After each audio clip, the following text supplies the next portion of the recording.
माझं नाव मीना अग्रवाल आहे। मी 62 वर्षांची एक सेवानिवृत्त बँक व्यवस्थापक आहे। सह्याद्री नॅशनल बँकेच्या कनॉट प्लेस शाखेत मी तब्बल 36 वर्षे नोकरी केली। आणि ज्या दिवशी मी माझी सून नेहाचा तुटलेला मोबाईल दुरुस्तीसाठी घेऊन जाण्याचा निर्णय घेतला, त्या दिवशी मला कळले की गेल्या 16 महिन्यांपासून फक्त माझी सेव्हिंगच नाही, तर माझे घर, माझी ओळख, माझी आयुष्याची कमाई आणि माझ्या अस्तित्वाचे हक्क हिरावून घेण्याचा एक अत्यंत पूर्वनियोजित कट रचला जात होता।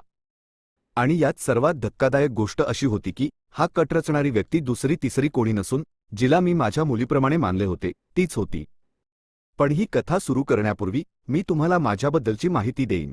मी दिल्लीतील द्वारका सेक्टर 12 मध्ये राहते। सेक्टर 9 मेट्रो स्टेशनच्या अगदी जवळ मुख्य उद्यानासमोर असलेल्या इमारतीत। 7 वर्षांपूर्वी माझ्या पतीचे राजीव यांचे हृदयविकाराच्या झटक्याने निधन झाले। त्यानंतर मी माझा मुलगा राघव, सून नेहा आणि 5 वर्षांचा नातू आर्यन यांच्यासोबत राहत होते।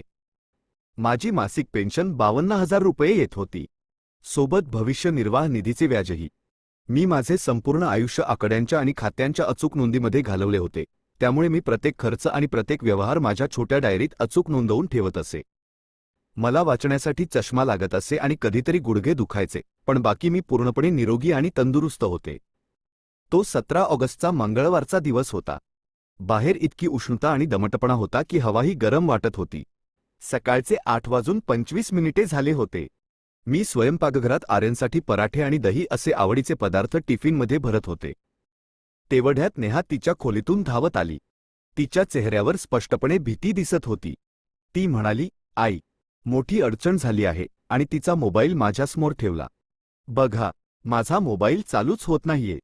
मी चार्जिंग करून बघितलं, पुन्हा चालू करून बघितलं, काहीच उपयोग नाही। आणि आज माझ्या बिझनेसची एक अत्यंत महत्त्वाची बैठक आहे। मला पुरवठादारांशी तातडीने बोलायचे आहे आणि पेमेंट निश्चित करायचे आहे।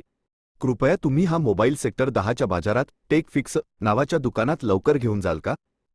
ते लोक चांगले काम करतात। मी तिच्या डोळ्यांत पाहिले आणि म्हणाले, "हो." ती काळजीत दिसत होती, पण त्यासोबत एक विचित्र अस्वस्थताही तिच्या चेहऱ्यावर होती, जी त्यावेळी माझ्या लक्षात आली नाही। "ठीक आहे बेटा, मी आत्ताच घेऊन जाते, तू तुझ्या मीटिंगची तयारी कर." "हो आई, पण एक गोष्ट लक्षात ठेवा," तिने घाईघाईत मेकअपचे सामान उचलत सांगितले। "त्यांना सांगा की फक्त स्क्रीन तपासावी, बाकी काही उघडू नये. गोपनीयतेचा प्रश्न आहे ना, ग्राहकांचा डेटा असतो." त्यावेळी मला हे सगळे सामान्य वाटले होते, पण आता वाटते की मी दुर्लक्ष केलेले ते पहिले मोठे संकेत होते। मी माझी पर्स घेतली, जी एका मजबूत चमड्याची होती आणि त्यात अनेक कप्पे होते। त्यात नेहाचा मोबाईल सुरक्षित ठेवला।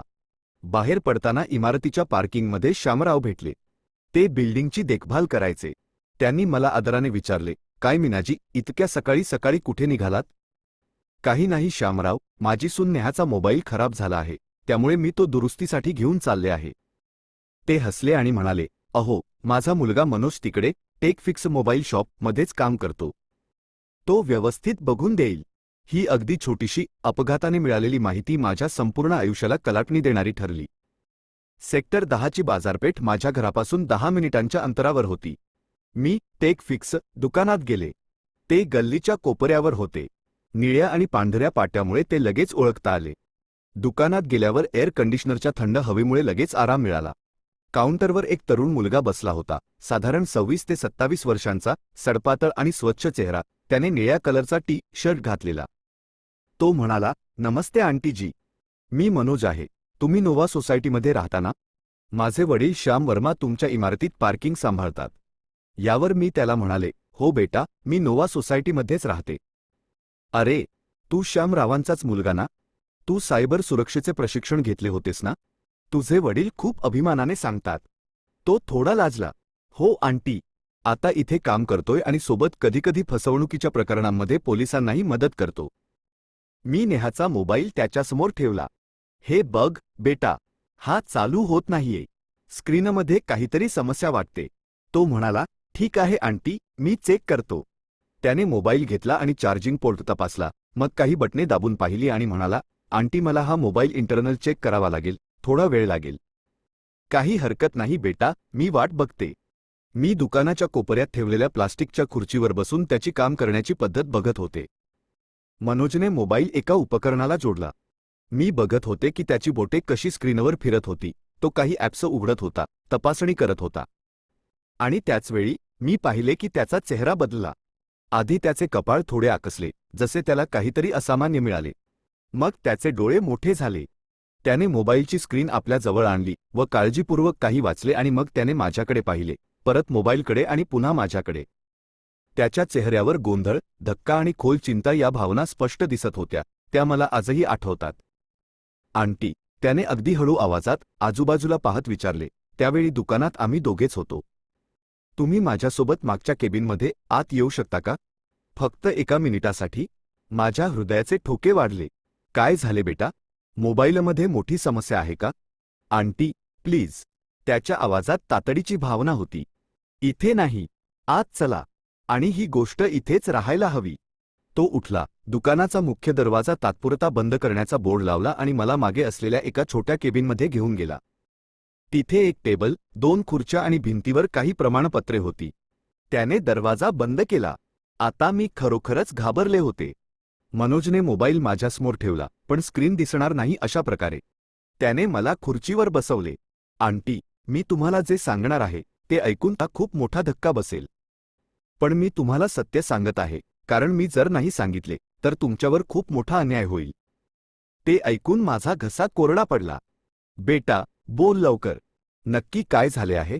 त्याने एक दीर्घ श्वास घेतला. आंटी, तुम्हाला आत्ताच्या आत्ता तुमचे सगळे डेबिट कार्ड्स आणि क्रेडिट कार्ड्स बंद करावे लागतील. तुमच्या बँकेत फोन करा. तुमचा UPI बंद करा. आणि जोपर्यंत तुम्ही हे सर्व सुरक्षित करत नाही तोपर्यंत घरी जाऊ नका. काय बोलतोयस तू हे? याचा अर्थ काय? माझ्या तोंडातून शब्दच फुटत नव्हते. त्याने मोबाईलची स्क्रीन माझ्याकडे वळवली आणि जे मी पाहिले त्या क्षणी माझ्या पायाखालची जमीनच सरकली. स्क्रीनवर एक फोल्डर उघडले होते, ज्याचे नाव होते दस्तावेज बॅकअप. पण आज सामान्य बॅकअप नव्हता. माझ्या तिन्ही डेबिट कार्डांचे उच्च दर्जाचे फ्रंट साईड आणि बॅक साईड फोटो होते.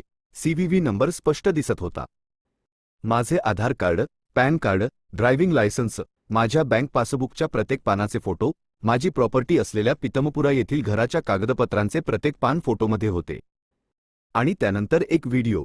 एका व्हिडिओमध्ये मी ATM मशीनवर उभी होते आणि माझा पिन टाकत होते. कॅमेऱ्याचा अँगल असा होता की माझा पिन स्पष्टपणे दिसत होता.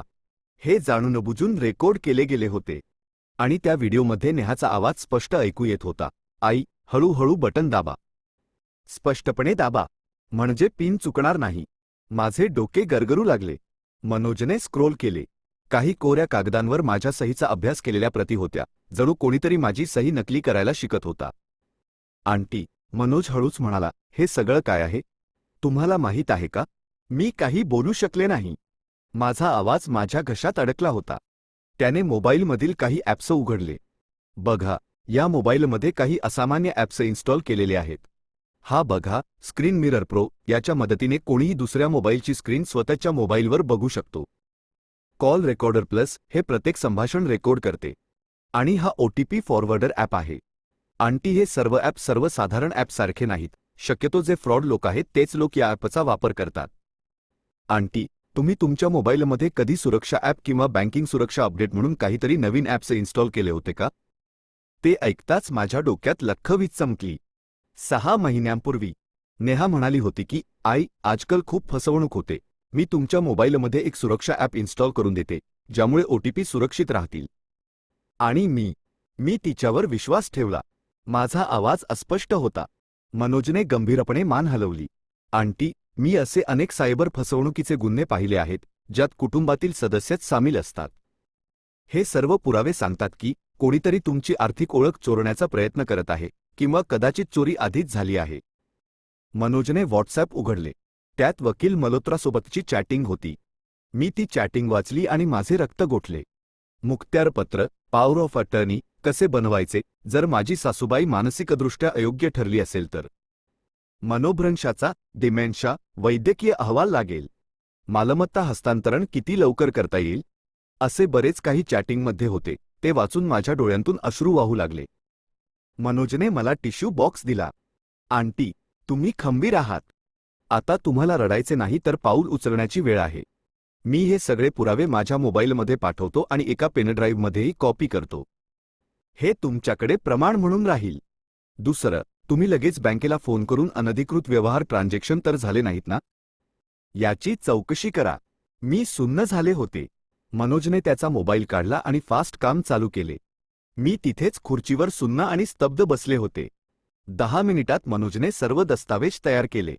त्यानंतर त्याने एक छोटा पेन ड्राईव्ह मला दिला आणि म्हणाला, आंटी हा पेन ड्राईव्ह तुमच्याकडे सुरक्षित ठेवा आणि तुम्ही आता लगेच बँकेत फोन करा.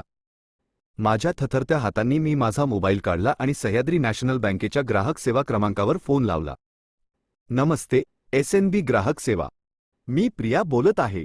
मी तुमची कशी मदत करू शकते? माझे नाव मीना अग्रवाल आहे. माझा खाते क्रमांक. मी माझा खाते क्रमांक सांगितला. मला माझ्या खात्यातील अलीकडील ट्रान्झॅक्शन तपासायचे आहेत. हो नक्कीच. कृपया तुमची जन्मतारीख आणि नोंदणीकृत मोबाईल क्रमांक सांगा. मी लगेच माझी बर्थ डेट आणि मोबाईल क्रमांक कस्टमर केअरला सांगितले. त्यावरून त्यांनी मला व्हेरीफाय केले. धन्यवाद. तुम्हाला कोणत्या कालावधीतील ट्रान्झॅक्शन तपासायचे आहेत? मागील 2 वर्षांचे. हो, ही मोठी अवधी आहे. मी तुम्हाला अंतिम मोठे ट्रान्झॅक्शन आणि विस्तृत माहिती ईमेलवर पाठवू शकते. पण मी तुम्हाला अंतिम प्रमुख ट्रान्झॅक्शन सांगते. हो, ठीक आहे, सांगा. तुमचे लास्ट ट्रान्झॅक्शन काल ऑगस्ट 16 रोजी 48,500 रुपये काढले गेले. त्याआधी 14 ऑगस्टला 49,000 रुपये काढले गेले. 11 ऑगस्टला 48,500 रुपये. माझ्या मनात धोक्याची घंटा वाजू लागली. थांबा, हे ट्रान्झॅक्शन कधीपासून होत आहेत? मी घाईघाईने विचारले. कीबोर्डचा आवाज आला. हो, मी चेक करत आहे. गेल्या 16 महिन्यांपासून दर 2-3 दिवसांनी 48,000 रुपये ते 49,500 रुपयेच्या दरम्यान रक्कम काढली गेली आहे. एकूण 437 ट्रान्झॅक्शन. एकूण 21,47,000 रुपये. ते ऐकताच मी खुर्चीवरून खाली कोसळता कोसळता वाचले. मनोजने मला सावरले. 21,47,000 रुपये. माझी संपूर्ण सेव्हिंग, माझ्या पतीने ठेवलेले फिक्स डिपॉझिटचे पैसे, माझे आयुष्यभराची कमाई. सगळं गायब. हॅलो, तुम्ही ऐकत आहात का? मोबाईलवर आवाज आला. हो, हो, मी ऐकत आहे. हे व्यवहार कोणी केले? कसे केले? माझा आवाज अडकला होता. मॅडम, सर्व व्यवहार ऑनलाईन झाले आहेत. UPI आणि डेबिट कार्डने. OTP देखील तुमच्या नोंदणीकृत मोबाईल क्रमांकावरून सत्यापित झाले आहेत. पण मला कोणताही OTP मिळाला नाही. मी कोणताही व्यवहार केला नाही. मीना मॅडम, ही गंभीर गोष्ट आहे. तुम्हाला तातडीने फसवणुकीची तक्रार नोंदवावी लागेल आणि कृपया आत्ताच तुमचे सगळे कार्ड्स बंद करा. पुढील 20 मिनिटात मी माझे तिन्ही डेबिट कार्ड्स, UPI सेवा आणि क्रेडिट कार्ड्स बंद केले. प्रत्येक श्वासात माझ्यात नवीन सत्य जागृत होत होते. माझी सून, जिला मी मुलीप्रमाणे मानलं, जिला मी माझी सर्व सेव्हिंग तिच्या कपड्याच्या बिझनेससाठी दिली होती, जिच्या मुलावर मी माझ्या जीवापेक्षाही जास्त प्रेम करत होते, तीच मला बर्बाद करत होती. माझ्यासोबत खूप मोठा फ्रॉड करत होती. मनोज मला केबिनमधून बाहेर घेऊन आला. आंटी, तुम्ही आत्ता घरी जाऊ नका. आधी एका चांगल्या वकिलांना भेटा आणि पोलिसांना कळवा. पुरावे आपल्याकडे आहेत, पण एक रणनीती गरजेची आहे. मी रस्त्यावर उभी होते. ऑगस्टच्या रणरणत्या उन्हातही मला आतून थंडी वाजत होती. मला लगेच ॲडव्होकेट अनिलराव आठवले. मी जवळच्या कॅफेमध्ये जाऊन त्यांना फोन लावला. तिसऱ्या रिंगमध्येच त्यांनी फोन उचलला. नमस्ते मीनाजी. अनिलजी, मला तुमची खूप मोठी मदत लागेल. मी खूप मोठ्या संकटात आहे. त्यांनी लगेच विचारले, काय झाले? तुम्ही ठीक तर आहात ना? अनिलजी, माझ्या सुनेने माझ्यासोबत खूप मोठा फ्रॉड केला आहे. जवळजवळ 21 लाख रुपयांचा फ्रॉड केला आहे. माझा आवाज थरथरत होता. मीनाजी, आत्ता तुम्ही कुठे आहात? मी त्यांना द्वारका सेक्टर 10 मधील कॅफेमध्ये बोलावले. मीनाजी, मी 20 मिनिटात येतो, तुम्ही कुठेही जाऊ नका. मी एक कॉफी ऑर्डर केली. माझे हात अजूनही थरथर कापत होते. मी पर्समध्ये एका छोट्या कप्प्यात पेन ड्राईव्ह लपवून ठेवला. तितक्यात माझा मोबाईल वाजला. स्क्रीनवर नाव होते, नेहा. मी स्वतःला सावरले आणि स्वतःचा आवाज सर्वसामान्य ठेवण्याचा प्रयत्न केला. तिकडून आवाज आला, आई? हो, बोल बेटी. आई, तुम्ही कुठे आहात? माझा मोबाईल रिपेअर झाला का? माझे कस्टमर कॉल करत असतील, मला मोबाईल हवा आहे. माझ्या डोक्याने फास्ट काम सुरू केले. जर मी खरे बोलले असते तर तिने मोबाईलमधील पुरावे नष्ट केले असते. त्यामुळे मी खोटं बोलले. बेटी, रिपेअरिंगचे काम चालू आहे. संध्याकाळपर्यंत तुझा मोबाईल रेडी होईल. तू सध्या घरातील लँडलाईन फोनवरूनच तुझ्या कस्टमरला फोन कर. नाही आई, मला आता अर्जंट हवा होता. बेटी, मी प्रयत्न करते, तू काळजी नको करूस. त्यानंतर मी फोन कट केला. माझ्या हाताला घाम आला होता. मी विचार करू लागले, कसे मी इतके वर्ष ओळखू शकले नाही? त्याशिवाय मी एज्युकेटेड आहे आणि वरतून इतक्या मोठ्या नॅशनल बँकेत नोकरी केली आहे. तरी देखील माझ्यासोबत इतका मोठा फ्रॉड. ती नेहमी माझी काळजी घ्यायची. आई तुम्ही आराम करा मी करते, आई तुम्ही जेवण करा, आई तुम्ही नाश्ता करा, तुमचा मोबाईल मी अपडेट करून ठेवते, तुम्हाला जास्त माहीत नाही. या गोष्टीमुळे मी कधी तिच्या मनातील चुकीचा उद्देश ओळखू शकले नाही. साधारणतः 30 मिनिटात अनिलजी त्यांच्या सहयोगी doctor Ramesh Khanderao, cyber forensic तज्ज्ञ यांना घेऊन आले. रमेश खंडेराव दिल्ली पोलिसांसोबत काम करत होते. मी त्यांना संपूर्ण कथा सांगितली. पेनड्राईव्ह दिला, मनोजचा नंबर दिला आणि बँकेचा सारांश सांगितला. रमेश खंडेराव यांनी आपला लॅपटॉप उघडला आणि पुरावे बघू लागले. त्यांचा चेहरा गंभीर झाला. मीनाजी, तुमची खूप मोठी आर्थिक फसवणूक झाली आहे. ही सर्वसाधारण चोरी नाही, खूप मोठा फ्रॉड आहे. आणि तुमची सून तुम्हाला मानसिकदृष्ट्या अयोग्य ठरवण्याचा प्रयत्न करत असेल तर हा अनुचित प्रभाव आणि ज्येष्ठ नागरिकांचा गैरवापर आहे. अनिलजी, मी काय करू? त्यांनी माझा हात धरला. त्या क्षणी मला पहिल्यांदा जाणवले की मी एकटी नाहीये. मीनाजी, तुम्ही काहीही करणार नाही. आम्ही रणनीती बनवू, आणखीन पुरावे गोळा करू. तुम्हाला काही दिवस सामान्यपणे वागावे लागेल. घरी जा आणि असे दाखवा की तुम्हाला काहीच माहीत नाही. तिला तुमच्यावर संशय नाही आला पाहिजे की तुम्हाला सर्व माहीत झाले आहे. पण तिचा मोबाईल, तिला असे सांगा की मोबाईल दुरुस्त व्हायला 2-3 दिवस लागतील, कारण मोबाईलचे इंटरनल पार्ट्स मागवावे लागतील, असे सांगा. यामुळे आपल्याला पुरावे व्यवस्थित गोळा करायला वेळ मिळेल. जर तुमच्यासोबत सुद्धा तुमच्या कुटुंबातून असे प्रॉब्लेम येत असेल तर या कथेला एक लाईक करा. तुमचा एक लाईक या कथेला आणखीन पीडित व्यक्तीपर्यंत पाठवू शकतो. सायंकाळी जेव्हा मी घरी पोहोचले तेव्हा नेहा दरवाजावरच माझी वाट बघत होती. आई, मोबाईलचे काय झाले?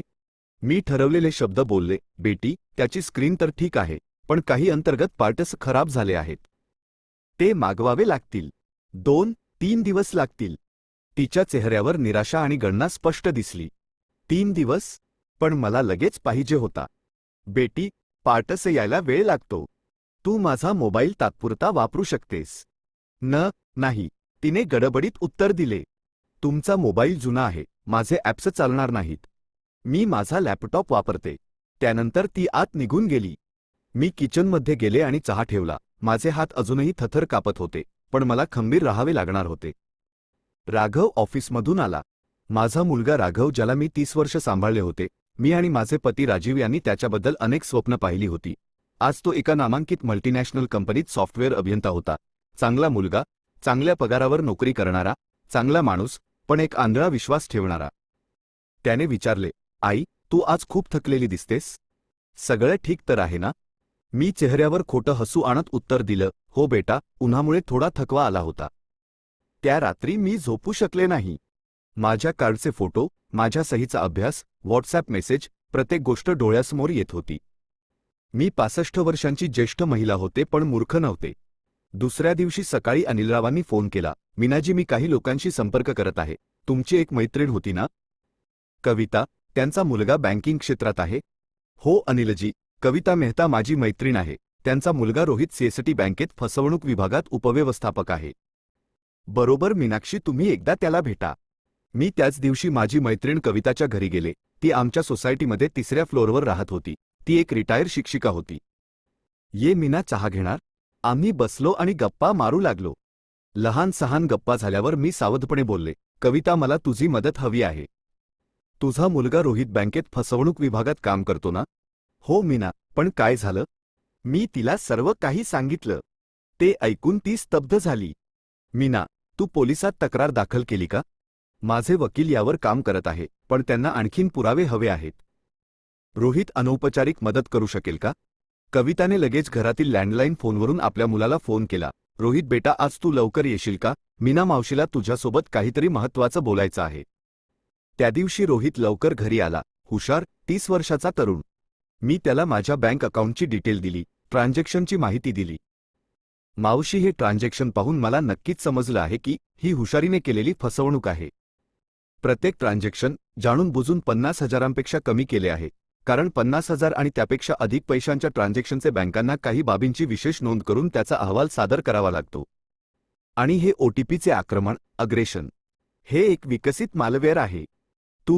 तू विस्तृत विश्लेषण करू शकतोस? मावशी, अधिकृतपणे नाही, पण मी माझ्या संपर्कांचा वापर करून प्रयत्न करेन. 2-3 दिवस द्या. पुढचे 3 दिवस मी रोबोटसारखी घरात राहिले. सामान्य अभिनय, नाश्ता बनवणे, आर्यनला शाळेत पाठवणे, नेहाशी बोलणे. जणू काही झालेच नाही. पण मी निरीक्षण करत होते. प्रत्येक छोटी गोष्ट. मी पाहिले की नेहा तिच्या लॅपटॉपवर खूप जास्त वेळ घालवू लागली होती. मोबाईल नसताना ती बेचैन होती. तिने दोनदा मला विचारले, आई, मोबाईलचे काय झाले? आणि जेव्हा मी सांगितले की इंटरनल पार्ट अजून आले नाहीत, तेव्हा तिची निराशा स्पष्ट दिसली. मी हेही पाहिले की काही पत्र, लेटर आले होते. एबी बँकेचे FD जमा परिपक्वता पत्र, फिक्स डिपॉझिट मॅच्युरिटी लेटर. ते पत्र तिने लगेच लपवले, पण मी बघितले होते. माझ्या नावावर एबी बँकेमध्ये कोणतीही FD जमा नाहीये. मग हे कोणाचे आहे? चौथ्या दिवशी रोहितने मला एक सीलबंद लिफाफा दिला, गुप्तपणे. मावशी, हे घ्या, यामध्ये विस्तृत फॉरेन्सिक रिपोर्ट आहे. प्रत्येक व्यवहाराचा माग, निशाण, कोणत्या खात्यात पैसा गेला, कोणत्या ॲप्लिकेशनने अधिकृत केला, सारे पुरावे आहेत. त्या रात्री माझ्या खोलीत मी तो रिपोर्ट वाचला. 1,47,000 रुपये, 437 व्यवहार. सर्व एका बनावट ॲप्लिकेशनद्वारे केले गेले होते, जे सह्याद्री नॅशनल बँकेच्या खऱ्या ॲप्लिकेशनसारखे दिसत होते. पण प्रत्यक्षात तो पैसा दुसऱ्याच खात्यात जात होता आणि ते खाते नेहा गुप्ता, तिचे लग्नापूर्वीचे नाव, या नावावर नोंदणीकृत होते. एबी बँक, द्वारका शाखा. पुरावा होता. मजबूत, निर्विवाद. पुढच्या आठवड्यात अनिलजींनी एका बैठकीची, मीटिंगची व्यवस्था केली. मी, अनिलजी, रमेशजी आणि एक अजून व्यक्ती, मालमत्ता सल्लागार, प्रॉपर्टी कन्सल्टंट, दिनेश शर्मा. अनिलजी म्हणाले, मीनाजी, हे दिनेशजी आहेत. जनकपुरीमध्ये यांचे कार्यालय, ऑफिस आहे. तुमची सून नेहा काही महिन्यांपूर्वी यांच्याकडे आली होती. दिनेशजींनी मान खाली झुकवली. मीनाजी, मला खूप अपराधबोध, गिल्ट होत आहे. मी रिपोर्ट नाही केला, पण त्यावेळी मला वाटले की काहीतरी चुकीचे आहे. काय झाले होते? मी विचारले. 3 महिन्यांपूर्वी तुमची सून माझ्या कार्यालयात आली आणि म्हणाली की माझ्या सासूबाईंना, म्हणजे तुम्हाला, मनोभ्रंश, डिमेन्शिया होत आहे. विसरण्याचा आजार झाला आहे. त्यामुळे त्यांना मालमत्ता, संपत्ती हस्तांतरित करायची आहे, तुम्ही पूर्णपणे अपात्र, अयोग्य होण्यापूर्वी. तिने मला काही वैद्यकीय अहवाल, चिकित्सा रिपोर्ट देखील दाखवले. डॉक्टर भरत सिन्हा यांचे. आणि म्हणत होती की तुम्ही निर्णय व्यवस्थित घेऊ शकत नाही. माझा हात टेबलावर मुठीत आवळला गेला. मी तिला म्हटलो की यासाठी योग्य प्रक्रिया आहे. कायदेशीर कागदपत्रे लागतील. तिने विचारले, काही मागील तारीख लावणे शक्य आहे का? तेव्हा मला शंका आली. मी तिला नकार दिला. त्यावेळी ती खूप रागाने निघून गेली आणि त्यानंतर परत कधीच आली नाही. आणि हे वैद्यकीय अहवाल, रमेशजी म्हणाले, मी सत्यापित केले. डॉक्टर भरत सिन्हा एक खरे डॉक्टर आहेत. पण त्यांनी सांगितले की त्यांनी तुमची कधीही तपासणी केली नाही. हे अहवाल बनावट, नकली आहेत. स्वाक्षरीही नकली आहे. नकली वैद्यकीय अहवाल, बनावट स्वाक्षरी, मालमत्ता घोटाळ्याचा प्रयत्न. यादी वाढत चालली होती. अनिलजी म्हणाले, मीनाजी, आता आपल्याला आणखी पुरावे हवे आहेत. घरात तुम्हाला कोणती दुसरी संशयास्पद गोष्ट दिसली आहे का? यावर मी लगेच म्हणाले, हो, तिच्या खोलीत काही कागदपत्रे आहेत आणि तिचा लॅपटॉप. पण मी कसे? तुम्हाला जासूस व्हायचे नाही, अनिलजी म्हणाले, परंतु जर नैसर्गिकपणे, आपोआप कोणतीही गोष्ट तुम्हाला दिसली, तर फोटो काढून घ्या. येथे प्रेक्षकांसाठी सूचना, कथा आणखी वळणे घेणार आहे. खाली कमेंटमध्ये सांगा की तुम्ही कोणत्या शहरातून ही कथा ऐकत आहात आणि हो, चॅनलला सबस्क्राईब करायला विसरू नका, जेणेकरून अशा आणखी सत्यकथा तुम्हाला ऐकायला मिळत राहतील. पुढे असाच एक आठवडा निघून गेला. एके दिवशी दुपारी नेहा तिच्या काही मैत्रिणींसोबत बाहेर गेली. किट्टी पार्टीला. राघव कार्यालयात, ऑफिसमध्ये होता. आर्यन शाळेत. घरात मी एकटीच होते. माझे हृदय जोरात धडधडत होते. मी नेहाच्या खोलीत गेले. मला हे चुकीचे वाटत होते. मी कधीही कोणाच्या खाजगीपणात हस्तक्षेप केला नव्हता. पण परिस्थिती वेगळी होती. मी तिच्या खोलीतील टेबलाचा कप्पा उघडला. त्यात काही फायली होत्या. बँक स्टेटमेंट, विवरण. पण हे माझे बँक स्टेटमेंट नव्हते. AB bank. खातेधारक नेहा गुप्ता. शिल्लक, शेष राशी 14,83,000. 14,83,000. माझे हात थरथरत होते. मी माझ्या मोबाईलने प्रत्येक पानाचे फोटो काढले आणि मग दुसरी एक फाईल, मालमत्ता दस्तऐवज, संपत्ती दस्तावेज. पीतमपुरा. हे माझ्या घराचे कागदपत्रे होते. प्रति, कॉपी आणि सोबत एक मुखत्यारपत्र, पॉवर ऑफ अटर्नी चा मसुदा, माझ्या नावावरून राघव अग्रवालला पूर्ण नियंत्रण देत होता. आणि खाली माझी स्वाक्षरी, हस्ताक्षर. पण ही स्वाक्षरी मी ही स्वाक्षरी कधीही केली नव्हती. हे बनावट, नकली होते. तितक्यात अचानक खाली दरवाजाचा आवाज आला. नेहा घरी आली होती. मी पटकन घाईगडबडीत फाईल त्या जागेवर पुन्हा ठेवून दिली आणि खाली आले. आई, तुम्ही वरती काय करत होता? माझं हृदय थरथरू लागलं, परंतु मी स्वतःला कसं बसं सावरलं आणि म्हणाले, खिडकी बंद करत होते, हवा जास्त असल्यामुळे. तिला माझ्यावर संशय आला, पण ती काही बोलू शकली नाही. त्या रात्री मी व्हॉट्सअपवरून अनिलजींना ते फोटो पाठवले. त्यांचा रिप्लाय आला, आता आपल्याकडे सर्व पुरावे आहेत. दुसऱ्या दिवशी काहीतरी वेगळंच घडणार होतं. सकाळी नेहाने मला नाश्त्यासोबत चहा दिला. आई, तुमचा फेवरेट चहा, मी एक्स्ट्रा इलायची टाकली आहे. मी चहाचा घोट घेतला, तेव्हा मला चहाची टेस्ट नेहमीपेक्षा वेगळी लागली. 1 तासानंतर मला चक्कर येऊ लागली. मी सोफ्यावर बसले होते. माझे डोळे बंद होऊ लागले. तेवढ्यात बेल वाजली. नेहाने दरवाजा उघडला. नमस्ते मिसेस अग्रवाल, मी डॉक्टर अनिता. आई, ही माझी मैत्रीण आहे. तिला तुमचे चेकअप करण्यासाठी बोलावलं आहे. त्यानंतर डॉक्टर अनिताने मला काही सामान्य प्रश्न विचारले. मिसेस अग्रवाल, आज कोणता वार आहे? डोळ्यावर झोप आल्यामुळे मी अडखळत उत्तर दिले, ते आज वार बुधवार. नाही मिसेस अग्रवाल, आज गुरुवार आहे. काही अडचण नाही. आणि आज सकाळी नाश्त्यामध्ये काय खाल्लं? मला लक्षात नाही. नेहा मध्येच बोलली, बघा डॉक्टर, हे रोजचं आहे. त्यांना स्मरणशक्तीची समस्या आहे. कधी आर्यनच्या शाळेचं नाव विसरून जातात.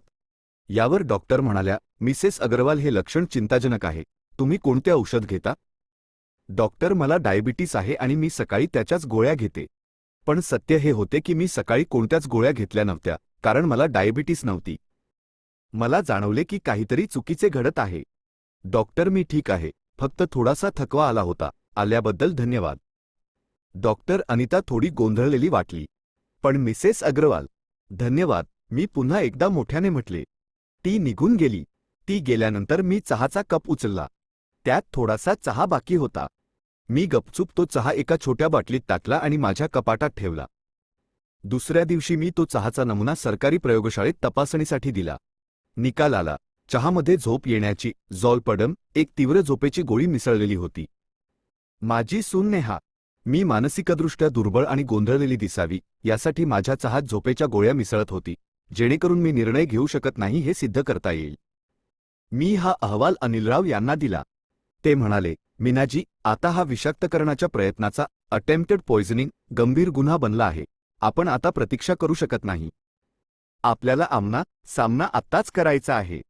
अनिलराव यांनी एका कौटुंबिक मध्यस्थी बैठकीचे आयोजन केले. अधिकृतपणे ही बैठक मीनाजींच्या काळजीच्या व्यवस्थेवर चर्चा करण्यासाठी होती. ठिकाण, अनिलराव यांचे जनकपुरीतील कार्यालय. उपस्थिती, मी, राघव, नेहा, नेहाचे आईवडील सुरेश आणि पुष्पा गुप्ता, सायबर सेलच्या police inspector Priya Saxena, forensic तज्ज्ञ डॉक्टर रमेश खंडेराव आणि मालमत्ता सल्लागार दिनेश शर्मा. बैठकीचे व्हिडिओ रेकॉर्डिंग केले जाणार होते, ज्यासाठी सर्वांची घोषित संमती घेण्यात आली. त्या दिवशी मी पूर्ण तयारी केली. साधी सुती साडी, कमीत कमी दागिने. माझे मन शांत पण दृढ होते. राघवच्या नकळत मी त्याला सर्व पुरावे दाखवले होते. त्याने कार्डचे फोटो आणि म्हातारी बाईचा मेसेज पाहिला तेव्हा त्याचा चेहरा पांढरा पडला. आई, मी इतका आंधळा कसा झालो? तो रडत होता. सायंकाळी आम्ही अनिलराव यांच्या कार्यालयात पोहोचलो. एका मोठ्या टेबलावर सर्व पुरावे पसरलेले होते. बँक स्टेटमेंट, कार्डचे फोटो, व्हॉट्सॲप चॅटचे स्क्रीनशॉट्स, बनावट वैद्यकीय अहवाल, संपत्ती हस्तांतरणाची कागदपत्रे आणि चहाच्या नमुन्याचा अहवाल. नेहा तिच्या पालकांसोबत आत्मविश्वासाने आत आली. तिची नजर टेबलावर गेली आणि तिच्या चेहऱ्यावरील आत्मविश्वास क्षणात गडद भीतीमध्ये बदलला. हे काय आहे? तिच्या आवाजात पहिल्यांदा भीती जाणवली. ॲडव्होकेट अनिलराव शांत पण कठोर आवाजात म्हणाले, मिसेस नेहा अग्रवाल, आजची ही बैठक तुमच्यावर असलेल्या गंभीर आरोपांमुळे बोलावली आहे. आर्थिक फसवणूक, ओळख चोरी, मनी फ्रॉड, विषारी पदार्थ देण्याचा प्रयत्न आणि बेकायदेशीरपणे मालमत्ता हडपण्याचा कट. इन्स्पेक्टर प्रिया सक्सेना यांनी बिल्ला दाखवला. हा विनोद नाही. मी दिल्ली पोलीस सायबर सेलची इन्स्पेक्टर आहे आणि ही प्राथमिक तपासणी आहे. अनिलराव यांनी पुरावे सादर करणे सुरू केले. मनोजने शोधलेले मोबाईलचे स्क्रीनशॉट्स, एटीएम व्हिडिओ. नेहाने स्वतःला वाचवण्याचा प्रयत्न केला, मी बॅकअपसाठी ठेवले होते. डॉक्टर खंडेराव म्हणाले, तुमच्या मोबाईलमध्ये screen mirror pro, call recorder plus आणि ओटीपी फॉरवर्डर ॲप्स आहेत. हे फसवणुकीचे साधन आहेत. त्यानंतर व्हॉट्सॲप चॅट उघडला गेला. तिचे वडील निवृत्त सेना कर्नल सुरेश गुप्ता पूर्णपणे स्तब्ध झाले होते. मनोजने सादर केलेला बँक अहवाल, 437 व्यवहार, 21,47,000 रुपयेची चोरी, सर्व पैसे नेहाच्या ईबी खात्यात. तिचा बचाव पूर्णपणे कोसळला. ती रडू लागली. मी हे सर्व परत करणार होते. मला पैशांची गरज होती. राघवचा पगार पुरेसा नव्हता. अनिलराव यांचा आवाज भेदक झाला. 16 महिने तात्पुरते आणि बनावट वैद्यकीय प्रमाणपत्र. मी पहिल्यांदा बोलले. माझा आवाज थोडा थरथरला पण स्पष्ट होता. तू माझ्या चहात झोपेच्या गोळ्या मिसळत होतीस. मला वेड्यात काढण्यासाठी. मी चहाच्या नमुन्याचा अहवाल टेबलावर ठेवला. नेहाचे वडील सुरेशजी एक रिटायर आर्मी ऑफिसर होते, जे आपल्या मुलीवर गर्व करत होते. त्यांच्या डोळ्यातून पाणी आले. नेहा, तू हे काय केलं? मला तुझ्याकडून ही अपेक्षा नव्हती. आता नेहाचे सगळे नाटक संपले होते. ती रडू लागली. मी पीडित आहे. तुम्ही लोक मला समजून घेत नाही. माझं याच्याशी लग्न का लावून दिलत? तुम्हाला माहीत होतं ना की मला संयुक्त कुटुंबात राहावं लागणार आहे. आईंकडे इतका पैसा आहे आणि इथे आम्ही मात्र रोज संघर्ष करत आहोत. हे माझं सुद्धा कुटुंब आहे आणि मला सुद्धा हक्क आहे. राघव पहिल्यांदा ओरडला. हक्क? माझ्या आईला विष देणे, तिची ओळख चोरणे, तिला वेडं घोषित करणे, हा तुझा हक्क होता का?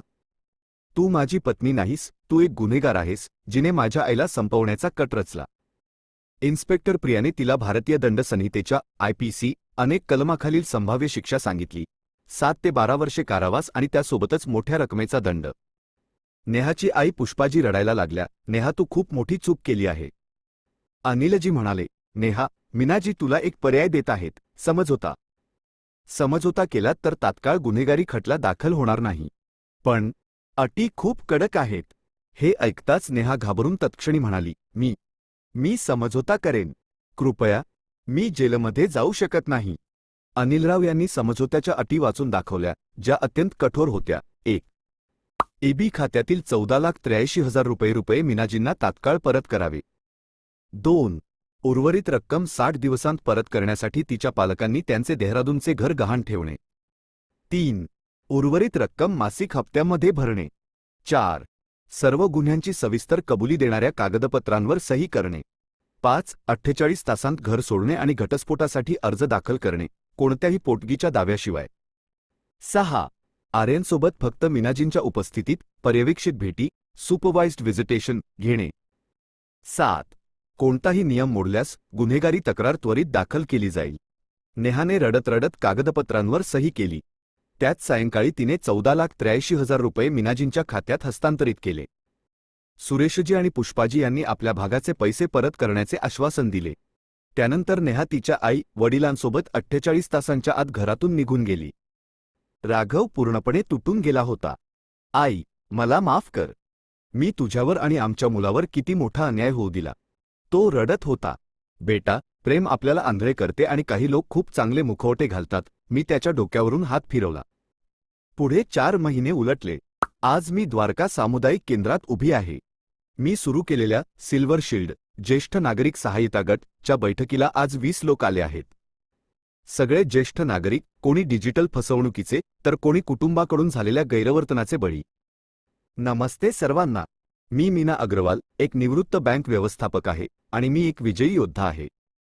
या 4 महिन्यांत मी रहिवासी कल्याण संघ बैठकांमध्ये डिजिटल सुरक्षा कार्यशाळा घेतल्या. मी ज्येष्ठ नागरिक फसवणूक कायद्यासाठी साक्ष दिली. नेहाकडून एकूण रक्कम वसूल झाली आहे आणि उर्वरित हप्त्यात येत आहे. मनोजला दिल्ली पोलिसांकडून प्रशंसापत्र मिळाले. मी त्याच्या पुढील सायबर सुरक्षा कोर्सची फी भरली. तो घरातील कामात मदत करतो, तसेच माझ्या सुरक्षा सुधारणांमध्ये मदत करतो आणि सहायता गटाच्या बैठकांमध्ये मदत करतो. नेहाचे आईवडील सुरेशजी आणि पुष्पाजी दर रविवारी आर्यनला घेऊन येतात. पर्यवेक्षित भेट थोडी औपचारिक असते, पण सन्मानजनक असते. ते न चुकता त्यांचे हप्ते भरतात. त्यांचे देहरादूनचे घर त्यांनी गहाण ठेवले आहे. त्यांची लाज दिसत असली तरी त्यांची इमानदारी खरी आहे. आर्यनला आता हळूहळू समजत आहे, मी त्याच्यावर आजही तितकेच प्रेम करते. राघव अजूनही स्वतःला सावरत आहे. त्याने एके दिवशी विचारले, आई, तू इतकी मजबूत कशी झालीस? बेटा, मी मजबूत नव्हते, पण मी दृढनिश्चयी झाले. फक्त माझ्यासाठी नाही, तर त्या सगळ्यांसाठी जे अजूनही शांतपणे यातना सहन करत आहेत. नेहाचा घटस्फोट अंतिम झाला आहे. ती तिच्या आई वडिलांसोबत देहरादूनमध्ये राहते. तिचा कपड्यांचा बिझनेस बंद पडला. काही लोक म्हणतात तिला खूप पश्चाताप झाला आहे, तर काही लोक म्हणतात फक्त पकडले गेल्याचाच पश्चाताप आहे. मला माहिती नाही आणि मला ते जाणूनही घ्यायचं नाही. न्याय मिळाला, धडा शिकला गेला, समुदाय तयार झाला. आज सकाळी मला दिल्ली पोलीस सायबर सेलकडून ईमेल आला आहे. ते मला त्यांच्या जागरूकता अभियानाचा भाग बनू इच्छितात. मी हो म्हणेन. माझे लक्ष्य आता फक्त पैसे वसूल करणे नाही, तर इतरांसोबत फ्रॉड होण्यापासून वाचवणे आहे. त्यांना शिक्षित करणे आणि सशक्त करणे. मला दररोज अनेक ईमेल येतात, मीनाजी, माझ्यासोबत असे होत आहे. मला मदत हवी आहे. मी खूप घाबरली आहे. आणि मी प्रत्येकाला उत्तर देते. कारण मी तो धक्का, तो विश्वासघात आणि आपल्या कुटुंबानेच आपल्याला संपवण्याचा केलेला प्रयत्न याची जाणीव आहे. पण मी हेही जाणते, तुम्ही एकटे नाही आहात. तुम्ही असहाय्य नाही आहात. आणि तुम्ही न्यायाच्या हक्कदार आहात. कोणावर इतकाही अंधाळा विश्वास ठेवू नका की तुम्ही तुमच्याच नजरेत आंधळे व्हाल. अशा प्रकारे माझी कथा इथेच संपत आहे. जर तुम्हाला ही कथा आवडली असेल तर आपल्या चॅनलला सबस्क्राईब करा आणि इतरांसोबत नक्की शेअर करा.